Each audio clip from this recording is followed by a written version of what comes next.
با سلام و درود گرم بر کارگران زحمتکش و مردم شریف و آزاده ایران، یا بهتر بگویم بیچیزان صاحبان همه چیز. من احسان ثابت، کارگر اتحادیه‌ای که در راستای پشتیبانی هفتگی بین المللی که 19 سازمان چپ ایران با کارگران فعال زندانی و کلیه زندانیان سیاسی در بند ایران که خواهان آزادی بی قید و شرط آنان هستیم، میزگرد حمایتی از کارگران ایران با معاونت و نماینده اتحادیه اتوبوسرانی CW کانادا آقای کارلوس و آقای نیتن وود تشکیل دادیم که همبستگی و حمایت کامل از مبارزات کارگران و مردم آزاده ایران را دارند تا بتوانیم از تجربیات گرانقدر این عزیزان جهت تشکیل سندیکاهای کارگری، حقوق اجتماعی آنان و نقش وجود سندیکاها در مبارزات کارگری استفاده کنیم. این مصاحبه پس از مقدمه کوتاه از نظرتان خواهد گذشت. امیدوارم مثبت باشد. اتحاد چپ خارج از کشور به عنوان صدای سوم 99% جامعه ایران نهایت تلاش خود را خواهد کرد تا صدای شما را به جهانیان برساند و پشتیبانی بین المللی جذب کند. بیش از 33 سال نظام دیکتاتوری سرمایه‌داری جمهوری اسلامی با تجاوز به جان و مال و امنیت مردم جز فقر، ناامیدی و زندگی طاقت فرسا چیز دیگری به ارمغان نیاورده است و این روزها با جنگ طلبی فشار تحریم‌های اقتصادی را بر کارگران و مردم آزاده تحمیل کرده است.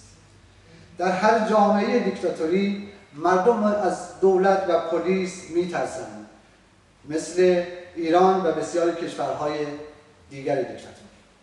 و اما در جامعه‌ای که دموکراسی هست، دولت‌ها از مردم می‌ترسند. بیایید با اتحاد و اشتراک عمل با تکیه بر نیروی کارگران و مردم مبارز، نه دولت‌ها یا اصلاح طلبان، با رزمی آگاهانه و پیگیر کشورمان را نجات دهیم و با تکیه بر خرد جمعی جامعه نوین بسازیم که در آن قانون انسانی مترقی حافظ حقوق مساوی زن و مرد و شهروندان گردد.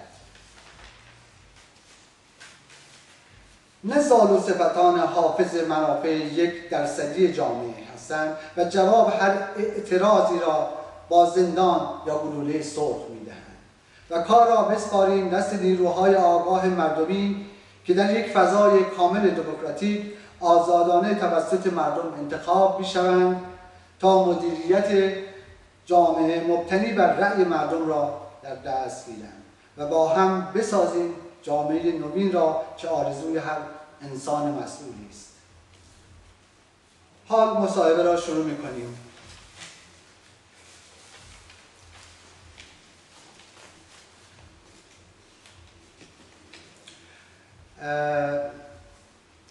طوری که قبلا عرض کردم، دوستمون کارلوس معاون اتحادیه CW کانادا هستن که بخشی از سوالات جواب میدن و همچنین دوستمون نیتن به بخش دیگری از سوالاتمون جواب میدن.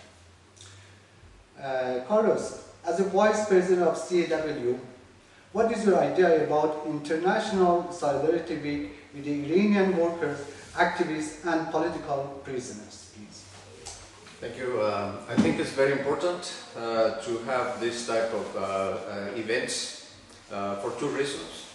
One is to allow us to send messages of support to our sisters and brothers in Iran who are struggling to form unions, and those who are in unions are struggling to achieve social justice. And on the other hand, it also is a reminder to Canadian workers as to how our sisters and brothers in Iran are suffering from injustices from their government because of the fact that they're struggling to protect their rights. In that sense, we are encouraged to address the Iranian government and to ask and to demand that the government there respects workers' rights and also allow us to an opportunity to once again to demand that the Iranian government release political prisoners, workers in Iran who are being detained simply because they're trying to form unions or simply because they're trying to defend the democratic rights of workers in Iran. Thanks. با توجه به اینکه وقت کمه من بسیار مختصر ترجمه میکنم صحبت‌های کارلوس رو. کارلوس میگن که با تمامی که با ساپورت میکنیم این هفته همبستگی با کارگران ایران رو کاملا هم ساپورت کردن. دو مسئله خیلی مهم دیگه برای ما اهمیت داره که اینکه کارگرایی که اتحادیه دارن و تلاش میکنن که برای به دست آوردن حقوقشون از طریق اتحادیه و دولت داره خواسته های اینها رو زیر پا میذاره، میگه ما خواسته های کارگران رو حمایت میکنیم و خواهان این هستیم که دولت کانادا، دولت ایران با تمام فشارهایی که داره بذارش فشارها کاسته بشه و حقوق کارگران رو بهشون بده. البته بسیار مختصر بود. Carlos, again, what's your idea about the Iranian workers which have no union and under dictatorship government, how they can reach their political and social rights? It is not an easy thing to achieve for workers. However, there's examples that workers in Iran can follow and that have happened in other countries. Workers by nature have to fight hard for their rights. Unionizing is one of them. The United Charter of Rights, the Universal Declaration of Rights, guarantees all workers around the world the right to organize, to belong to a union. This is a fundamental right that our sisters and brothers in Iran has, and we believe that one of the things that our sisters and brothers in that country can do, with the support of international solidarity, is to put pressure on the Iranian government to fully comply with its commitment to respect human rights as per member of the United Nations concert. So we believe that our sisters and brothers in Iran, as hard as it is for them right now, since they don't enjoy the democratic rights to organize, it is better or it is important to be creative in how to come about and organizing members of workers so that eventually they join and form unions. One of the fundamental bases of organizing workers is basically by talking to them in the workplace about what their rights are, what the benefit would be if they belong to a union, and how their rights are guaranteed and enshrined in international agreements that their country has signed and ratified. So it is important for our sisters and brothers in Iran to not give up. They do have the right to organize, they do have the right to belong to a union. It is difficult, it's never been easy for workers to organize anywhere in the world, and with their effort, with their strength, and with international solidarity, our sisters and brothers in Iran should be encouraged to continue to work towards organizing unions. Thanks. بخش از صحبت‌های کارلوس رو ترجمه می‌کنم خدمتتون. کارلوس اعتقاد دارن که داشتن اتحادیه با فشارهایی که در ایران هست بسیار ضروری است و همچنین با داشتن ساپورت بین‌المللی که ما کاملا داشتن این حق رو که حقوق همه انسان هاست محترم می‌شمریم و حمایت می‌کنیم و همچنین خواهر و برادران ایرانی این حق رو دارن و همدیگر رو تشویق بکنن در محل کارشون تشکیل اتحادیه بدن و تلاش بکنن به هیچ عنوان عقب نشینی نکنن، از قوانین بین‌المللی استفاده بکنن که بتونن اگر دولت ایران به حقوقشون توجه نمیکنه با بالا بردن سطح آگاهی خود و کارگران بتونن از سیستم به اصطلاح ساپورت بین‌المللی استفاده کنن که بتونن به خواسته های خودشون برسن.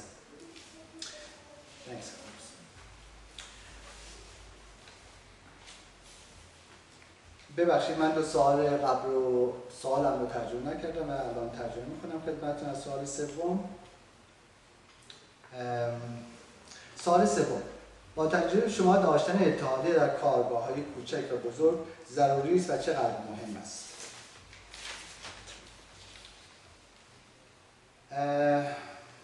My friend Nathan, to your opinion, with all your experience having a union in the company, small or big, is it necessary?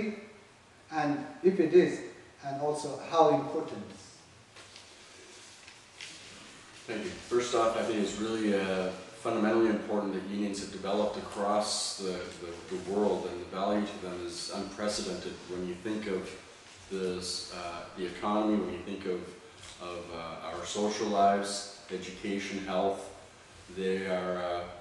They've been fundamental in leading governments into creating laws that are now established in democratic countries that have that right. It's, to me, big or small, the company it depends on how they value their employees, whether they actually will allow, without resistance, the formation of a union. If the small companies can't achieve the goals that are established by law, then a union entering into that workplace is going to be of value. It's going to be, like Carlos indicated, creating unions is very difficult in a lot of workplaces. Corporations can be very far right-sided and shut plants down, shut businesses down as a result of people trying to unionize. It happens globally, and there's a reason for that. It's the collective power of the workers really can influence an increase of quality of life. And if you're not able to get those in your smaller, big workplaces, labor laws in Canada do allow that, and it would sure be sweet if that was global, that the ease with which we can really form a union here is something that could be done internationally, but the resistance is there for a reason. And even though in the 1920s in Vancouver there was an uprising, riots, all about civil and worker rights, and as a result of that, Vancouver's dynamics and economy changed hugely. And looking at it from any point of view, any civil right, any human right fight, any labor law fight, the foundation of all of those victories has really been, I think, fundamentally supported by students, unions, and left-sided labor leaders. Thanks. در جواب سوالمون نیتن ازش اینه که کمپانی کوچیک یا بزرگ تفاوتی نمی‌کنه.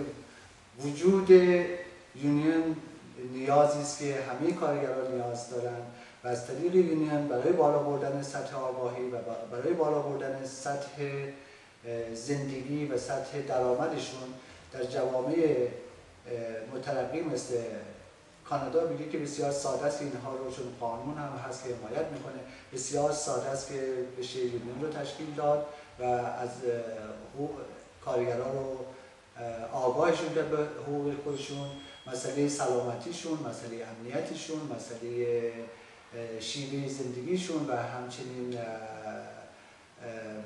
به اصطلاح حقوقی رو که در جامعه دارن بسیار مهمه و این کوچیک و بزرگ بودن زیاد مسئله نیست.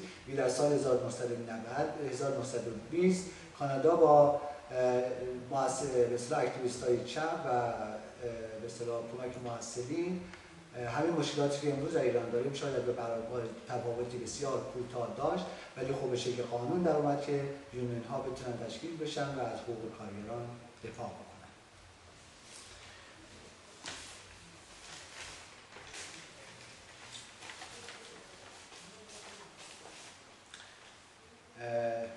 سوال چهارم رو مطرح میکنم. مسئولیت ایمنی کارگران در محیط کار ضروری است و به عهده کارگران میباشد یا کارفرما؟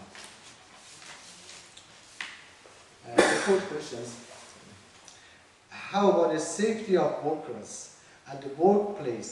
Is it employees or is it employees' responsibility or employer? It's the employee's responsibility to recognize the safety issues that are there, and it's the employee in our workplace, where we work with as representatives of Canadian auto workers, it's the employer's responsibility to ensure a safe workplace. Laws in British Columbia have been established long ago that say and dictate employers to ensure that workers are safe. And that's why labor unions are there. Oftentimes, the value of the employee isn't recognized as the primary important source of income for these companies, and safety regulations are not followed through with. Labor activists are the ones that actually enforce the safety rights of our workers to the employer, reporting it to the governing bodies that are here, and working with the employee, the employer, and trying to create those safety environments. So it is the employer's ultimate responsibility to have a safe work environment for us. Thanks.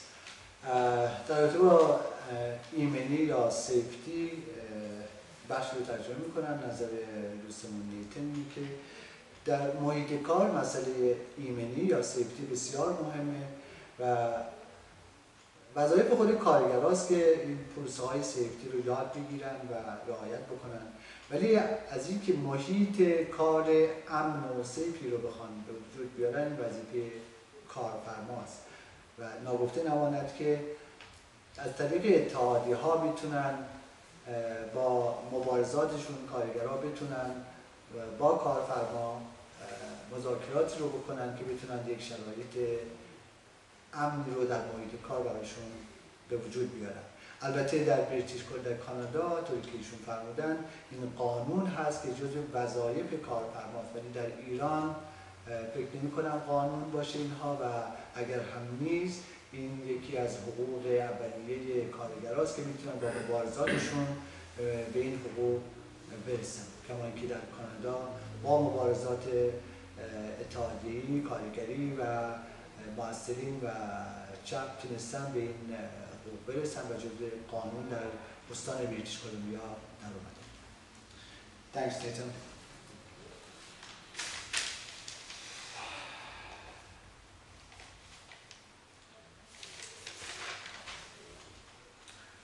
سوال پنجم رو مطرح میکنم. بستن قرارداد کار با کارفرما یا کمپانی و مراحل آن را در جامعه دموکراتیک لطفاً توضیح دهید. از سوال رو از دوست عزیزمون کارلوس میکنم. Carlos, the question is, can you explain the process of reaching to collective agreement with the company in democratic societies? Well, collective bargaining is a fundamental right workers, and once we belong to a union, the union basically bargains a collective agreement with the employer in order to establish rules that are going to benefit workers, as well as rules that will enshrine and protect rights of workers containing other legal instruments such as the United Nations Declaration of Human Rights, labor codes, and unions try to, as much as possible, to make sure that these rules are part of the collective agreement that will allow union representatives to enforce and to protect workers' rights. This is something that we know is not a process that is not well developed or established or even respected in other countries. We are aware that in countries such as Iran right now, governments don't allow workers to embark themselves in the process of collective bargaining. And even though they have managed to establish unions, we have information that tells us that in Iran, collective bargaining is a right that is not totally guaranteed to workers in that country. and is one of the fundamental reasons for which we need to engage in solidarity with our sisters and brothers in Iran, because without a collective bargaining agreement, workers are very much limited to what they can do. Governments can use repressive forces to against workers when workers are organizing or are demonstrating on the streets if necessary their disagreement with authorities that don't allow them to come together with their employers and come up with a collective agreement. It is something that we in the West, here in Canada, take for granted. Most unions, once they organize a workplace, it is not that difficult to achieve a collective agreement. Mm-hmm. However, we are aware that in other parts of the world, this is not as easy as it is in a developed or democratic country. So we hope that our sisters and brothers in Iran don't give up, that they continue the struggle to make sure that in their workplaces they organize, that they become unionized, and that their union is effective in achieving a collective agreement that is going to be of benefit to all workers in the workplace. Thanks. نسبت به سوال پنجم در رابطه با داشتن قرارداد با کارفرما، نظر دوستمون کارلوس که به عنوان نماینده یونین ما هستن اینه که داشتن قرارداد کار با کارفرما بسیار مهم و حقوق همه کارگر است و یک حقوق قانونی است که با داشتن کالکتیو اگریمنت یا قرارداد کار شرایط کار رو براشون راحت‌تر میکنه و اگر کارفرماها اگر جایی در حقوق کارگران اجرایی بکنن بر اساس کالکتیو اگریمنت یا قراردادی که بینشون امضا شده میتونن با استفاده از اتحادیه هاشون از حقوق ضایع شده رو به دست میگیرن. و همچنین ایشون اظهار کردن که ما در جریان هستیم و در ایران یا بعضی از کشورهای مثل ایران بسیار مشکلی که خب اتحادیه رو تشکیل بدن یا اگر اتحادیه وجود داره و حقوقشون رو به رسمیت دولت نمیشناسه و حقوق کارگرها رو نمیده، ما تشویقشون میکنیم که به هیچ عنوان عقب نشینی نکنن، تلاش بکنن که در جایی که کار میکنن قرارداد داشته باشن، قراردادهای بلند مدت بهتر از کوتاه مدته و حتی اگر نیاز باشه و با مبارزاتشون با حمایت از حمایت کارگران خارج از کشور یا بین المللی که ما هم حاضریم کمکشون بکنیم بتونن اتحادیه‌هاشون رو وجود بیارن و این حقوق رو به دست بیارن. حتی اگر تا زمانی که نتونستن با مذاکره و اینا نتونستن با کارفرما به نتیجه برسن ممکنه نیاز باشه به خیابون‌ها بریزن، اعتصاب بکنن که تشویق میکنیم میگه ما تشویق میکنیم که عقب نشینی نکنید.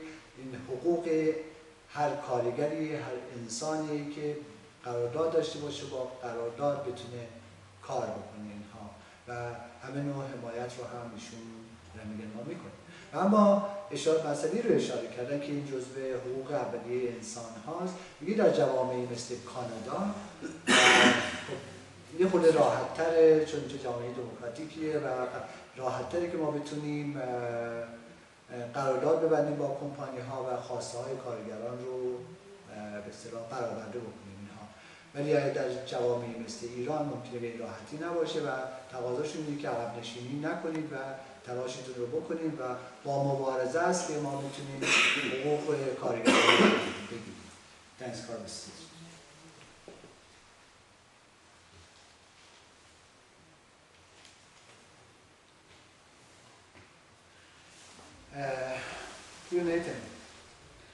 سوال ششم رو مطرح میکنم.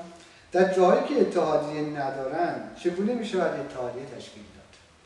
این سوالم رو از نیتن میکنم. Brother Nathan, in a workplace in which there is no union, how can we establish a union? In a workplace in Canada, you could actually, it begins with either forming your own union or joining another union that's already established. And there is a legal process that's used, and it essentially has to begin with the workers signing into Carl's helping out here. It's a membership ratification sort of. Membership card. They sign a membership card, and they have to have a certain criteria, a certain number of people that are within the workplace reach that, and then a vote is taken whether the union will be formed or not. And once that union is formed, it's bound. The employer is then bound by the labor law of Canada to recognize the union in your workplace. It is a very hard process. If you've got a right-sided or very oppressive employer, they will use every tactic that they can to try to dissuade your union from developing. That's right. They will fire, intimidate, coerce, pay. They'll do a whole bunch of different, medieval tactics to try to thwart the development of that union. And it's very frustrating. In Canada, there's still buildings that are established. In Quebec is an example where a union was formed. The employees signed the cards.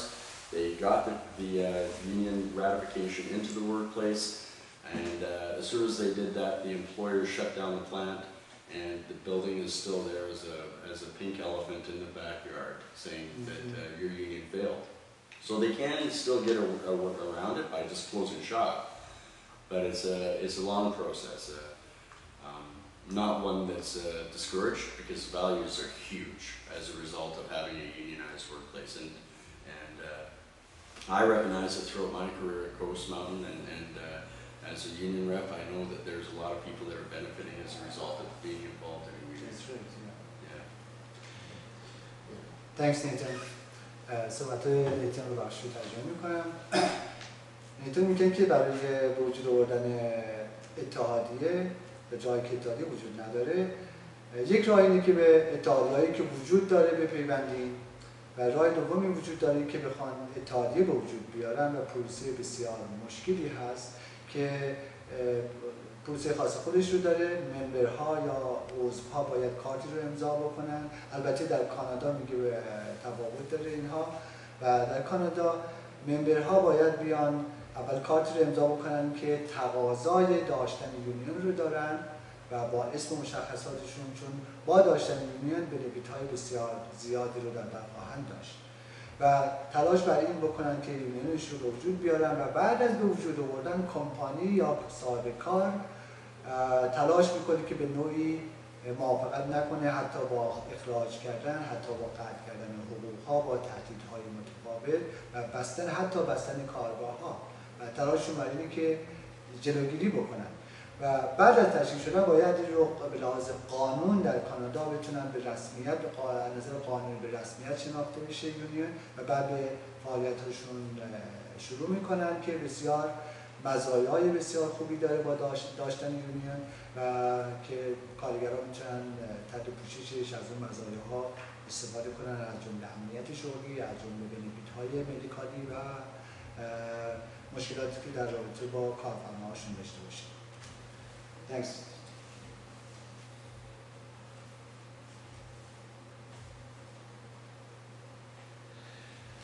سوال بعدی رو از دوستمون کارلوس میکنم. چه نوع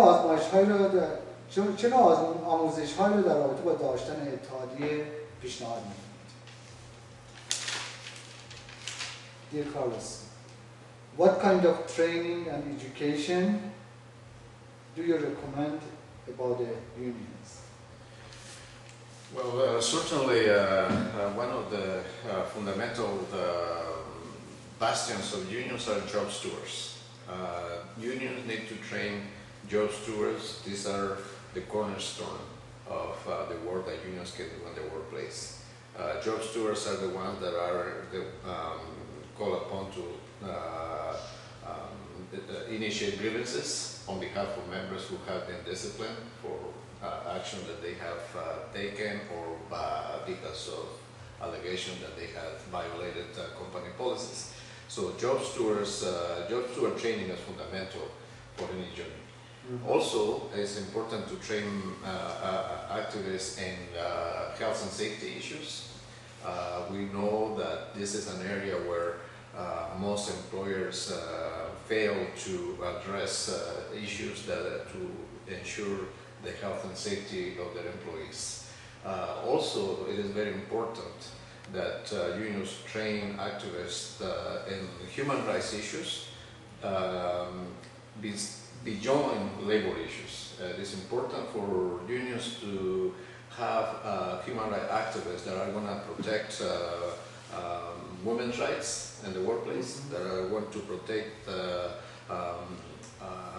members of the gay, lesbian community rights, and they also, in a society like Canada, where it's multicultural, they're activists that, because of the human rights knowledge that they will acquire through this union training, will be able to protect workers of color's rights, minority rights. So training is a must for unions to be successful. Education is the way to go in order to have a membership that is strong. Well-informed membership will mean that the union has the strength that is needed in order to go instead of the collective bargaining table with the employer with some strength. It is important that education becomes a fundamental part of union activism. You need to have an array of activists trained on different aspects of what it will take to represent workers in the workplace and to do it successfully. Thanks. دوستمون کارلوس معتقدن که مسئله آموزش یا ایژوکیشن یا تحصیلات بسیار مهمه برای اعضای یونین، اعضای اتحادیه، و آموزش هایی رو که به کارگرها داده میشه مهمترین بخش اینه که به کارگران که در انگلیسی بهشون به عنوان مثل جاب استور نامیده میشه، نماینده کارگرانی که بین کارگر و کارفرما مشکلی باشه، این جاب استورها یا این نمایندگان کارگرها از کارگران دفاع میکنن و در مقابل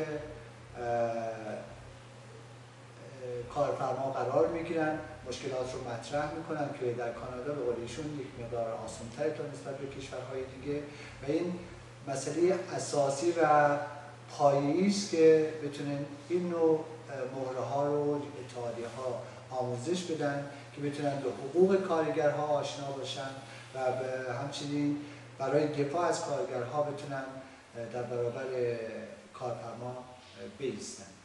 و مسئله تحصیلات یا مسئله آموزش در هر زمینه‌ای که ایشون فرمودن بسیار مهمه و چقدر مهمه که ما بتونیم کارگرها رو با حقوق خودشون از قبیل سلامتی، از قبیل محیط امن داشتن برای کار کردن آموزششون بدیم و هر چقدر آموزش و تحصیلات کارگرها بالا باشه و همون میزان برای به اصطلاح چانه زدن برای بستن قرارداد میتونیم استفاده بکنیم و به عنوان پشتوانه کارگرای آقا میتونن به اصطلاح اون هیئت رهبری به اصطلاح اتحادیه ها خواسته های کارگران رو به کرسی بنشونن و حقوقشون رو از کارفرما بگیرن.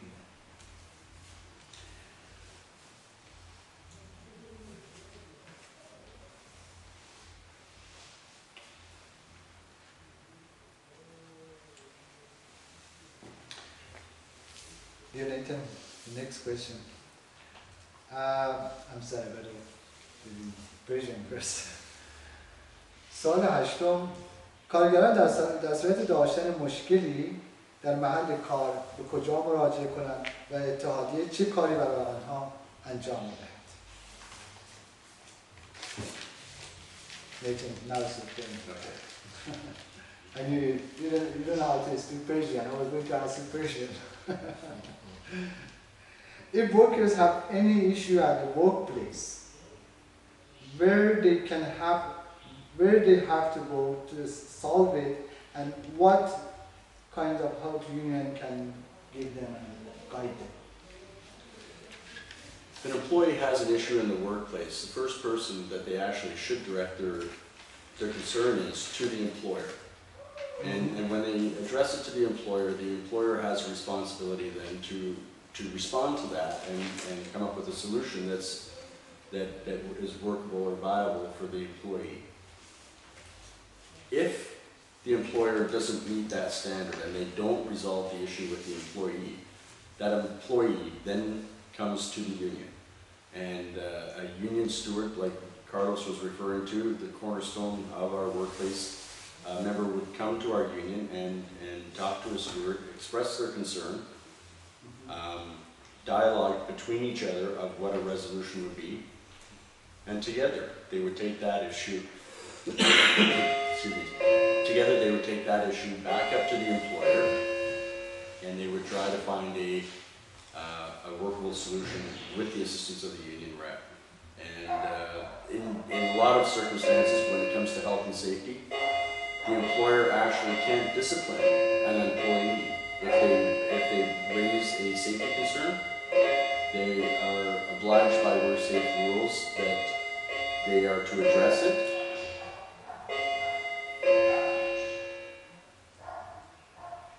I'm sorry. Sorry about it. Yeah. That was very untimely. Yeah. Very. So in dealing with that, if the employer does end up reprimanding a member as a result of them raising a safety concern, the union and another governing body takes the employer to task. The employer has huge responsibilities here, and it's our job as union reps to make sure that the employee, our members, get represented accordingly within the guidelines of the law. What is the limit? You can take them all the way to court, or just as a... Well, it ends up being sanctions against the employer. They have orders from a governing body to abide by certain rules and regulations. And I'll just use some examples. Whether it's a wheel falling off a bus, whether it's a snow-covered sidewalk, or attendance even. If they're ill of health because of certain conditions that happen at work, the employer has a responsibility to address those. And if the employee can't find an amicable solution, the outside governing body will and do make orders against the employer to make the conditions safe. If they don't do that, then there's heavy penalties and fines. Thanks. در رابطه سوال 8 هم جواب نیتین اینه که بله، اگه کارگران در مشکلی رو که دارن باید مستقیما مراجعه کنن به کارفرما، مشکلشون رو با کارفرما در میون بذارن. اگر کارفرما این مشکلات رو حل کرد، خب بسیار ساده حل شده رفته. و اگر حل نکرد، اون زمانی که به اون نمایندگان یونیون در بخش‌های متفاوت محل کار که به عنوان جابستور معروف هستن مراجعه میکنن و از طریق جابستور یا نماینده بین کارگر و یونیون میتونه این مشکل کارگرها رو با کارفرما مطرح میکنن که تلاش میکنن که به یک نتایجی برسن و این مسئولیت کارفرماست که گوش کنه و این مشکلات رو حل بکنه اینها. و اگر در نهایت اگر نتیجه نداد، بله یونیون پشت قضیه رو میگیره و فشار به کارفرما میاره. مسئولیت بزرگی برای کارفرما که باید به انجام بده اینها، قانونی رو شکنده یا مشکلی رو به وجود آورده برای کارگرها و این مشکل رو باید به نحوی حل بکنه. و نهایتا اگر حل نکنه اون مشکل رو، مشکل امنیتی باشه یا مشکل سلامتی کارگرها باشه اینها، اگر حل نکنه کارفرما، یونیون میتونه اینقدر بهشون فشار بیاره که حداقل فشارهایی از بیرون که در کانادا طبق فرمایش ایشون در کانادا مسئولیت کارفرماست که این مشکلات رو حل بکنه و اگر هم نکرد نهایتاً پنالتی یا جریمه بسیار سنگینی داره.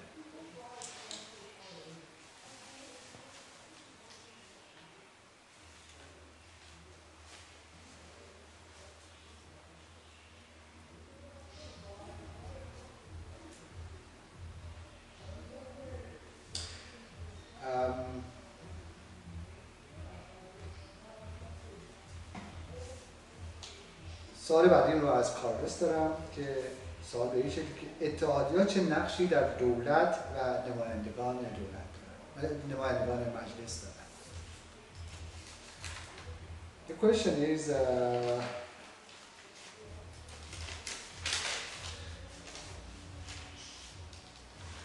Carlos, what kind of roles union can play in government and MPs?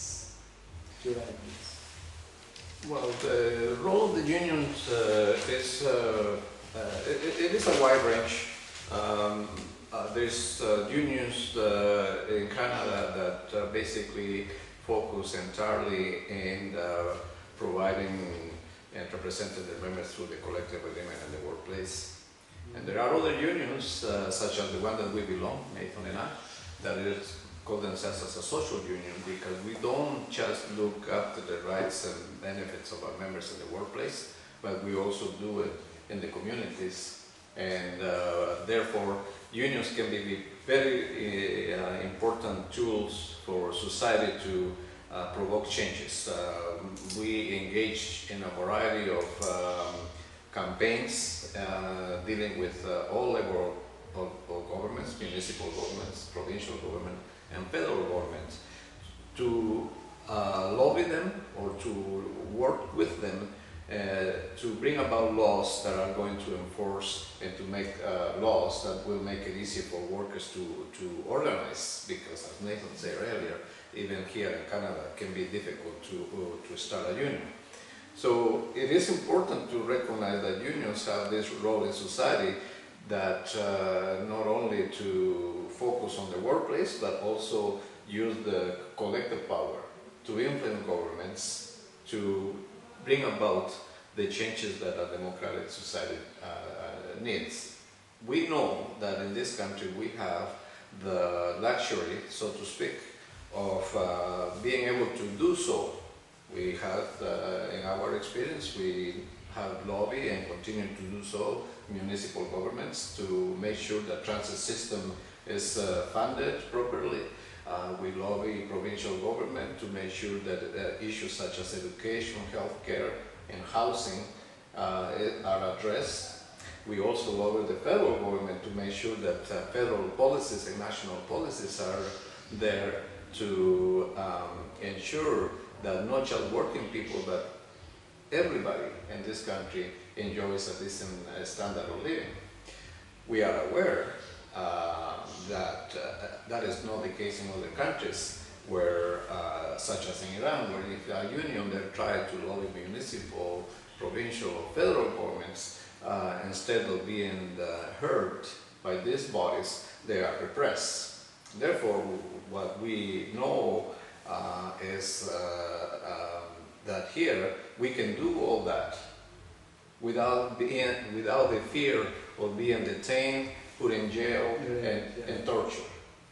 We don't have that fear in this country. However, we don't forget. We always think on a daily basis about our sisters and brothers in countries like Iran, where they do the same work that we do. And yet, their government, the one that's supposed to stand for their rights, is the one that ends up being the institution that puts them in jail, that tortures them physically, psychologically, and to the point that many members that are detained end up having their health deteriorated. As you know, and we are very well, the case of the president of the bus drivers union, Ektebr, Osan Lu, whom we fought hard internationally to get him released, because he is just the example of what many workers in Iran are facing nowadays. And it's something that we wish to let our sisters and brothers in Iran know, that they are not forgotten. That there is workers around the world, and here in Canada, that are aware of the struggles, simply because they want to do the same things that we want to do here in Canada. We want to build a better society in Canada. We want to be part of building a better world.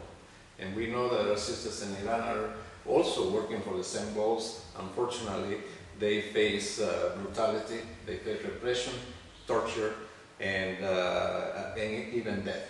And so it is something that we don't face here. We do have those freedoms of demonstrating on the streets, of lobbying governments at all those levels, and that is a positive role that unions can play as a democratic society. And we hope that our sisters and brothers in Iran certainly one day and very soon they can see also a free and democratic society where they can organize, achieve the collective agreement, and move forward to put those institutions to work for the betterment of all Iranian people. I hope so. Thanks. در رابطه با سوالمون نظر دوستمون کارلوس اینه که بله یونیون ها تاثیر بسیار بسزایی رو در دولت ها و همچنین نمایندگان محلی یا نمایندگان مجلس دارن که یونیون ها با تنها کار صنفی یا اتحادیه‌ای برای ممبران خودشون نمی‌کنن. در جوامع مثل کانادا که آزادی وجود داره و ما در مسائل مونسیپالیتی به اصطلاح شهرها، شهرداری‌ها در رابطه با مسائل به اصطلاح هزینه ترانسپورت ها، هزینه حمل و نقل و همچنین به اصطلاح هزینه جاده ها و همه اینها رو که اگر به اصطلاح گاورمنت اگر بخواد در شور بیاد ما میتونیم نقش داشته باشیم. غیر از اون فعالیت‌های صنفی که داریم نقش داریم در اونها فعالیت میکنیم و سعی میکنیم که به اصطلاح همه اینها فراهم بشه برای رفاه حال مردم در رابطه با بهداشتشون، در رابطه با حمل و نقل شدن راحت‌تر و یا اینکه به اصطلاح فعالیت‌هایی رو که ببخشید رأیی رو که مردم بهشون دادن در جهت بهبود وضعیت مردم نماینده ها قدم مثبت بردارن و اگر بر ندارن بله نماینده ها اتحادیه ها تاثیر بسیاری داره، حرکت هایی میکنن، اعتصاب ها میکنن بر علیه اون نماینده ها و همچنین حتی در گاهی اوقات میتونن به اصطلاح با تکیه بر آرایی که از طریق اتحادیه ها میاد نماینده ها رو عوض بکنن. ولی خب چیزی که از این امکانات در کانادا هست ما ایشون میگن که ما تاثیر نداریم و همین خواسته ها رو به راحتی عنوان میکنیم و در خیابون ها میریزیم و اگر خواستمون برآورده نشه از طریق اتحادیه هامون در خیابون ها میریزیم و از دولت میخوایم که خواسته هامون توجه بکنیم. ولی متاسفانه این شرایط در ایران نیست. این شرایط در ایران بسیار محدوده که مردم ایران، کارگران ایران میگه ما در جریان هستیم و کاملا هم حمایتشون میکنیم و فراموششون نمیکنیم و میدونیم که دارن مبارزه میکنن برای حقوق خودشون اینها و از جمله مثال زدن منصور سانلو رو که ایشون حمایت‌های بسیار زیادی رو کردن مثل اتحادیه سیدنگوی سراسری کانادا و همچنین برای استان بریتیش کلمبیا یا بی سی که میگه دوستان کسی که سلامتیشون مثل ایشون یا بقیه که در زندان ها هستن الان ما کاملا حمایتشون میکنیم و میدونیم که با مشکلات سلامتی مواجه هستن، با مشکلات آزادی مواجه هستن که نمیتونن مثل ما در کانادا که داریم فعالیت میکنیم فعالیت کنن، ولی اونها هم فعالیتشون رو دارن میکنن برای جوامع مترقی که امیدواریم در آینده بسیار نزدیک به این دستیابی پیدا کنن و بدونن که ما همیشه داریم حمایتشون کردیم و خواهیم کرد. وقت داریم؟ خب در پایان متشکرم از اینکه برنامه ما رو دیدید و همچنین کارلوس thank you very much. We appreciate your accept our invitation. Also Nathan, thank you very much. We accept your invitations and also thanks for your support. Thank you.